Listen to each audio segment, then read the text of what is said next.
그리스도의 옷을 입자는 말씀으로 61장의 전장 1절부터 11절까지의 말씀을 제가 준비를 하면서 이 61장에 간단히 살펴보면 지금 이 이사야가 61장을 쓰는 그 상황은 굉장히 불안하고 불안정하고 혼란하고 왜 그러냐?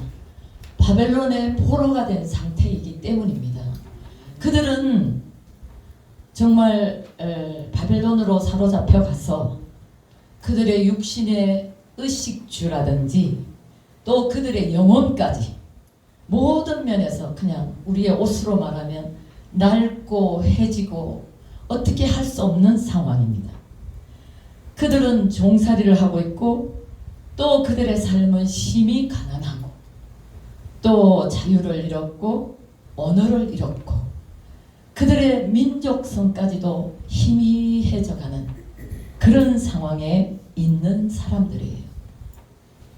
즉 말하자면 오늘 61편의 1절로 11절의 말씀은 하나님이 우리를 마구 축복하세요. 영혼의 축복을 하시고 그 우리의 삶의 축복을 하세요. 우리에게 잃었던 모든 것보다 배로 주시겠다고 말씀하고 계십니다. 그리고 우리에게 옷을 입혀주시는데 영을 우리에게 보내주셔서 우리로 모든 묶인 것들을 풀어주고 매여있는 것들을 자유를 주고 완전히 갇힌 것들을 포로에서 자유하겠다.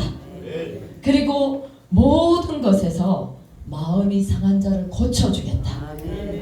그러니까 지금 현실하고 너무 안 맞잖아요. 그렇지만 오늘 모든 성경이 구약에서 말씀하셔서 그대로 그때에 이루어진 말씀도 있지만 크게 보면 구약의 말씀을 통하여 신약의 그것이 현실화된 것이잖아요. 오늘 여기 이사야는 이런 귀한 선지자로서 하나님의 말씀을 선포하고 있지만 그 현실은 정말 녹록지 않았다는 거예요.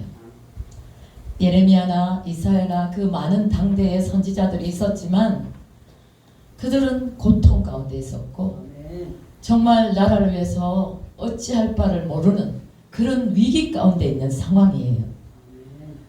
그러나 하나님께서는 그들에게 무엇을 말씀하냐? 너희들이 70년의 이 포로가 끝이 아니다.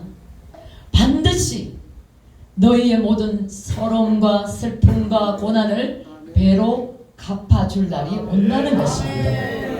희망이라고 일도 없는 그들에게 희망을 주고 자유를 주고 이것은 또 잃어버렸던 모든 것들을 배로 받을 수 있는 축복을 준다는 것은 그들에게 그 무엇보다 가장 큰 소망이요 가장 잘 들리는 소리가 아니겠습니까?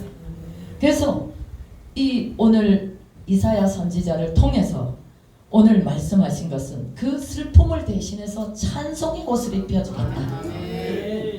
여러분 기분이 좋으면 나도 모르게 흥얼흥얼 하잖아요. 그러니까 오늘 우리 슬픔을 찬송으로 바꿔주실 그 하나님을 오늘 우리도 기대합니다. 다시 말하면 이 하나님의 구원과 회복이라는 약속의 메시지죠.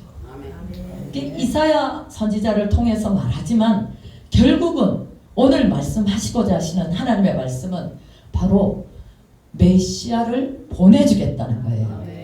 그 메시아가 바로 뭡니까? 기름 부음 받은 자잖아요. 메시아는 구원받은 자들의 이스라엘의 민족의 리더가 될 것이고 또 그분은 그 보내줄 그분은 누구냐? 제사장이 될 것이고 왕이 될 것이고 예언자가 될 것이고 우리의 구세주가 될 것이라는 것입니다. 그렇습니다. 더 이상 우리가 어떤 기쁜 소식을 이렇게 듣겠습니까? 오늘 말씀은 아주 기쁨의 극치를 말씀하고 있는 것입니다. 메시아는 억압된 이스라엘의 그 가난하고 억울한 자들을 신원하시고 마음이 상한 자를 고쳐주시고 포로된 자들을 자유케 하시고 갇혀있는 자들에게 노임을 받게 하시고 그 하나님의 그 잃었고 억울했고 슬펐던 그 슬픔을 보복하고 갚아주시겠다는 것입니다. 더더군다나 이 내용은요 바로 희년이라는 말씀 많이 들어봤죠. 그렇습니다. 레위기 25장 10절에 보면 이스라엘이 7년을 7번 하면 77, 49잖아요. 49년을 지난 다음에 그 다음 해 50년이 될 때 그 나라는 토지도 모든 종으로 팔려갔던 사람도 원리치가 되는 거예요. 영원히 작당이 없어요. 하나님의 토지의 법은.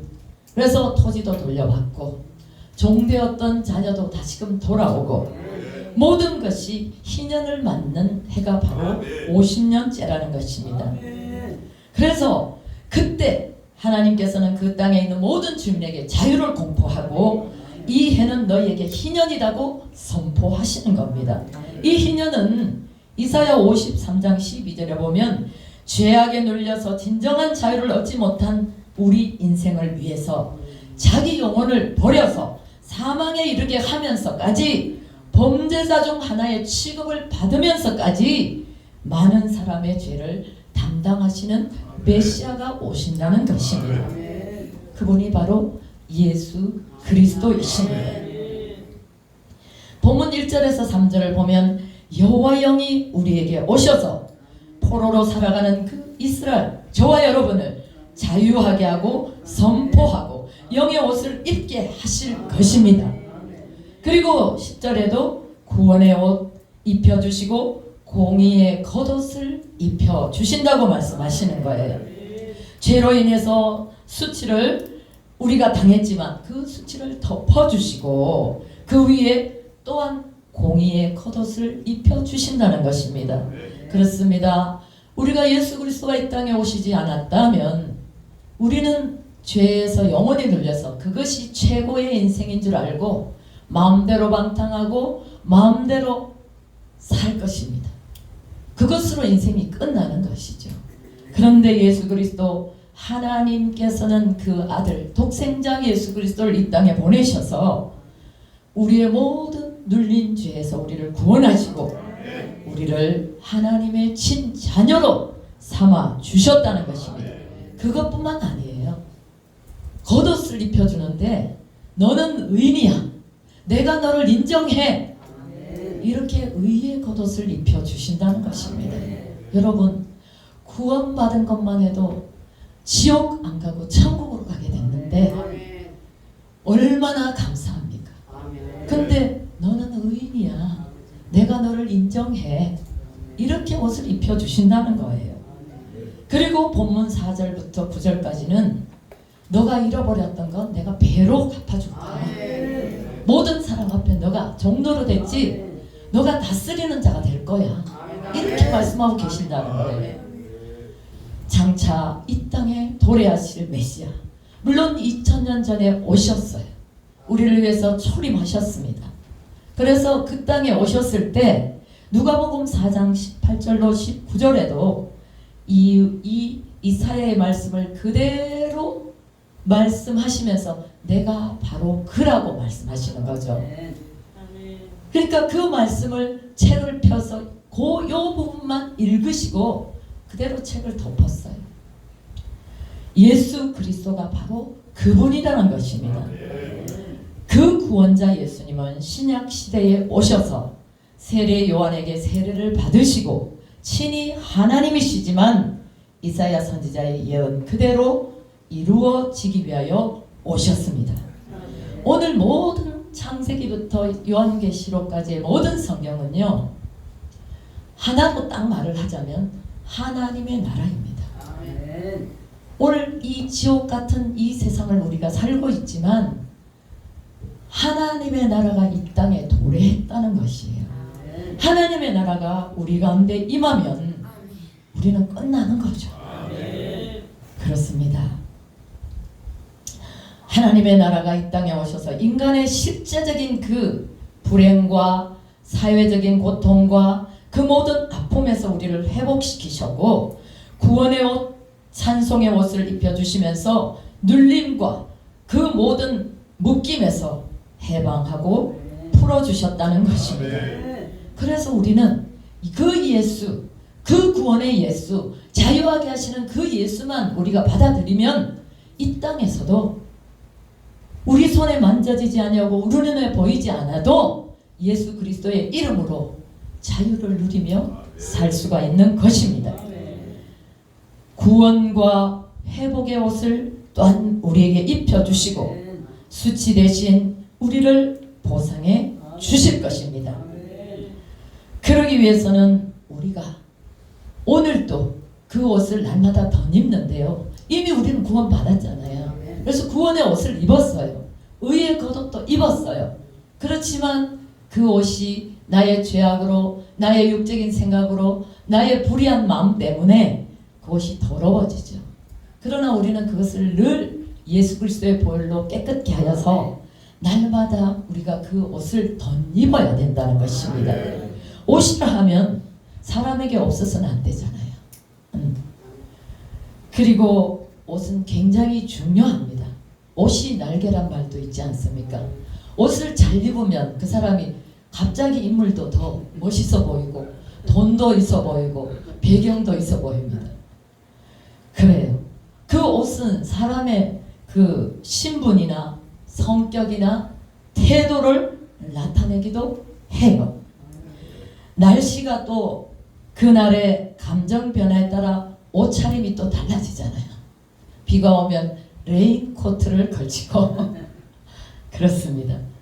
장소와 누구를 만나느냐에 따라서도 옷차림은 달라집니다. 주일에 예배를 드릴 때, 특히 어른을 만날 때, 집 앞에 우리가 가게를 갈 때는 어떻게 합니까? 추리닝 입고 스레빠 질질 끌고 가도 누가 아무 말도 안 해요. 그렇습니다. 특히 성도들은 주일날 Sunday best, best of best, 가장 좋은 옷 중에 가장 좋은 옷을 입는 것이 우리 위에 선조들부터 그렇게 했다는 거예요.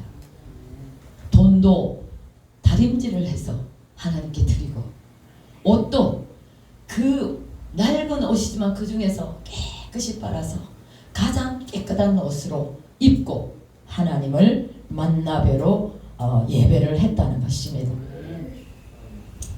우리도 옷을 입을 때 오늘부터는 날마다 우리 옷이 더러워졌나 살펴보고 또 보혈로 씻어서 그리스도의 옷을 입어야 할 줄 믿습니다.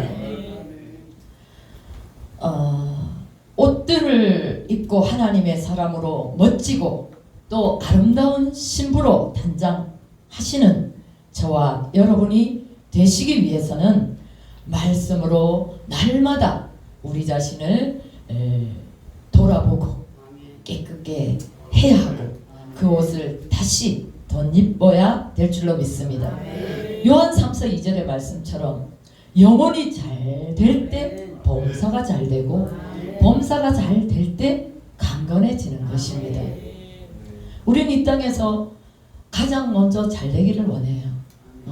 내 자녀가 좀 더 좋은 직장, 좀 더 돈도 잘 벌고 좀 그럴싸한 그런 삶을 살기를 원합니다. 그렇지만 하나님 앞에 우리가 서서 말씀으로 보면요, 우리가 영혼이 깨끗해질 때 그 다음 육신이 나중이라는 것입니다. 오늘 본문을 통해서 구원의 옷을 살펴보면요, 내 영혼이 나의 하나님으로 말미암아 즐거워하리니 10절에 있지요. 이는 그가 구원의 옷으로 내게 입혀주셨고 공의의 겉옷으로 내게 더하심이 신랑이 사모를 쓰며 신부가 자기 보물을 단장한 같게 하셨다고 말씀합니다. 그래요. 신랑과 신부는 일생에 한 번 가장 좋은 옷, 가장 이쁘게, 가장 멋지게 꾸미잖아요. 그렇습니다. 예수 그리스도를 만나기 위해서 그리스도는 우리의 신랑이 되시고 우리는 교회로서 그의 신부가 되는 것입니다. 창세기 3장 7절에 보면 아담과 하가 죄를 지은 후에 자신이 벗고 있다는 그런 수치를 발견해요. 그러자 어떻게 합니까? 나뭇잎을 뜯어서 옷을 만들어 입어요. 자기의 수치를 가리려고. 그러나 하나님께서는 그들을 불러서 가죽옷을 입혀주십니다. 이 가죽옷은요, 하나님의 공의의 옷이에요. 내게 구원의 옷을 입혀주셨을 때 내 안에 보혜사 성령님이 의롭게 살도록 도와주십니다. 내가 스스로 입을 수는 없지만 우리 자신이 날마다 우리를 정갈하게 하고 깨끗하게 하면 성령님께서 우리에게 옷을 입혀주신다는 것입니다. 창세기 3장 21절에 보면 하나님께서 주시는 구원의 옷은 인간의 죄와 수치를 덮어주는 하나님의 구원의 상징인 것입니다. 이 구원의 옷은 인간의 노력으로 절대 입을 수 없습니다. 오직 하나님의 은혜로 우리에게 주신 것입니다. 고린도 후서 5장 17절에 보면 그런즉 누구든지 그리스도 안에 있으면 새로운 피조물이라 이전 것은 지나갔으니 보라 새 것이 되었도다. 아멘. 저와 여러분은 이미 구원의 옷을 입고 새로운 피조물로 거듭났습니다. 우리 모두는 이 구원의 약속을 굳게 잡고 구원에 이르도록 구원을 지켜 나가야 합니다. 구원은 은혜로 받았지만 이 받은 구원을 개개인이 어떻게 지켜가느냐에 따라서 그 구원이 끝까지 주님 앞에 서는 날까지 이어지는가 하면 그 구원이 중간에서 끝나는 사람도 있다는 것입니다. 히브리서 4장 1절의 말씀에 오늘 낮에도 보셨지만 그러므로 우리는 두려워할지니 이렇게 말합니다. 그의 안식에 들어갈 약속이 남아있을지라도 너희 중에는 혹 이르지 못할 자가 있다고 말씀하십니다. 그러므로 우리가 두려워하면서 그 구원을 이루어 가야 되는 것이 저와 여러분이 할 일이라는 것입니다. 공의의 겉옷을 우리에게 입혀주셨습니다. 이 공의라는 것은요, 하나님의 의로움을 상징하죠. 그래서 구원받은 자가 하나님 앞에 의로운 존재로 서게 된 것을 말하고요. 의의 나무라는 것은요, 하나님의 의를 우리가 받아가지고 그것을 은혜로 누리는 자가 의의 나무라는 것입니다. 인간의 공로를 얻지 못하며 예수 그리스도를 믿는 자들에게 예수님의 완전한 의를 덧입게 하셨습니다. 그래서 하나님과 올바른 관계 속에서 새로운 삶을 살아가는 것이 바로 공의의 의에 오신 것입니다. 구원의 옷, 의의 겉옷을 입은 자는 거룩한 옷도 입어야 하는 것입니다. 거룩한 옷이라면 우리가 거룩을 말하면 레위기 11장 45절에 내가 거룩하니 너희도 거룩하라. 레위기의 주제는 다 거룩입니다. 거룩이 뭡니까? 저와 여러분이 잘 듣고 아시듯이 구별한 거 아니겠어요? 세상과 구별하고 분리하고 세상과 상관없이 우리는 예수 그리스도로 깨끗해지는 것, 유일하다는 것입니다. 거룩이라는 것은. 그래서 죄와 피로 선과 악을 나누듯이 거룩은 하나님께서 하나님의 자녀들을 세상으로부터 구별시키는 표가 되는 것입니다. 비유적으로 표현하면 거룩한 옷을 입는 것은 거룩하게 살기 위해서 죄를 멀리하며 자신을 분리하고 또한 구별하고 유일하게 하나님의 그 거룩한 자로 서는 것입니다. 계시록 20장 6절에 보면 첫째 부활에 참여하는 자가 복되고 거룩하다고 말씀합니다. 이 말은요, 거룩하지 않고서는 결코 첫째 부활에 참여할 수 없다는 것입니다. 그러면 거룩한 것이 분리잖아요. 우리는 세상과 구별하고 죄와 구별하고 모든 악과는 떨어져야 된다는 것입니다. 그래서 구약의 제사장들은 특별한 예복을 입으셨습니다. 정교한 옷을 입으셨어요. 베드로전서 2장 9절에 보니까 너희는 택하신 족속이요 왕같은 제사장들이요 거룩한 나라라고 말씀하십니다. 그러면 우리도 어떻게 됩니까? 거룩한 옷을 입어야죠. 그렇습니다. 우리는 제사장입니다. 우리가 개인이 1대1로 하나님 앞에 나와서 지금 예배를 드리지 않습니까? 여러분은 예배 드리러 올 때 제사장이라는 자세를 가지고 나오시죠? 이렇게 소리가 심각하게 우리는 생각해야 합니다. 왜냐하면 저와 여러분은 지금 때가 너무 악한 시대에 살고 있지 않습니까? 그래서 우리는 거룩하고 특별한 옷을 입고 하나님의 백성으로 하나님 앞에 나와야 한다는 것입니다. 출애굽기 39장 1절에 보면 특별하고 거룩한 옷을 만들어서 제사장들에게 하나님께서 모세를 통하여 허락하셨다는 것입니다. 아멘. 로마서 13장 14절에도 바울은 오직 예수 그리스도로 옷 입으라고 말씀합니다. 정욕을 위하여 육신의 일을 도모하지 말라고 말씀하고 있습니다. 갈라디아서 3장 27절에도 누구든지 그리스도와 합하기 위하여 세례를 받은 자는 그리스도로 옷 입었느니라 라고 말씀하십니다. 나뭇잎의 옷은 해가 뜨면 말라져요. 그렇지만 하나님께서 주신 거룩한 옷은 그리스도로 옷을 입을 때 우리의 수치는 감추어지는 것입니다. 그리고 찬송의 옷을 입어야 됩니다. 성령 충만한 삶이 바로 찬송 충만한 삶입니다. 에베소 5장 18절로 20절에 보면 오직 성령으로 충만함을 받으라. 시와 찬송과 신령한 노래들로 서로 화답하며 너희의 마음으로 주께 노래하며 찬송하며 범사에 우리 주 예수 그리스도의 이름으로 항상 아버지 하나님께 감사하며 라고 했습니다. 그렇습니다. 우리가 어떤 상황에 처해 있든 내 마음이 슬프든 기쁘든 찬송할 때 우리에게는 기쁨이 샘솟는 것이고 슬픔이 떠나가는 것이에요. 느헤미야 8장 10절에 보면 여호와로 인하여 기뻐하는 것이 너희의 힘이라 라고 하셨어요.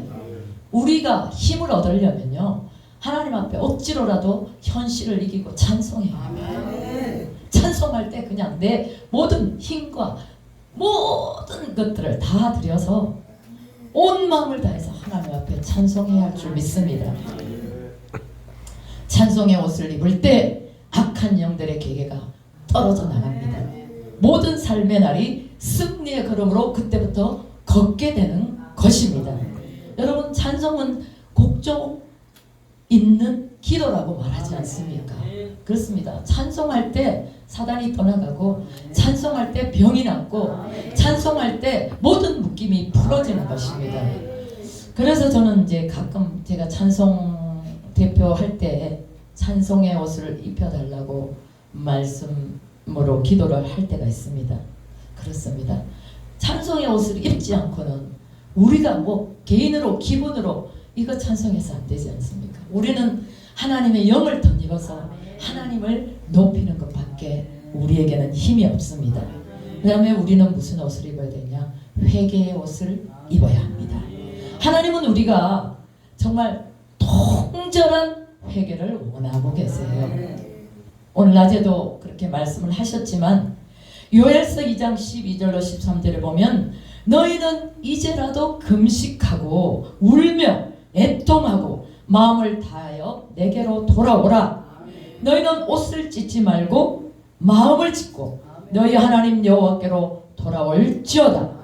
그는 은혜로우시며 자비로우시며 노하기를 더디하시며 인애가 크시사 뜻을 돌이켜 재앙을 내리지 아니하시나니. 아멘. 그렇습니다. 우리의 개인의 잘못도 회개해야 마땅합니다. 우리의 중심을 들이지 않는 예배 의식도 회개가 있어야 합니다.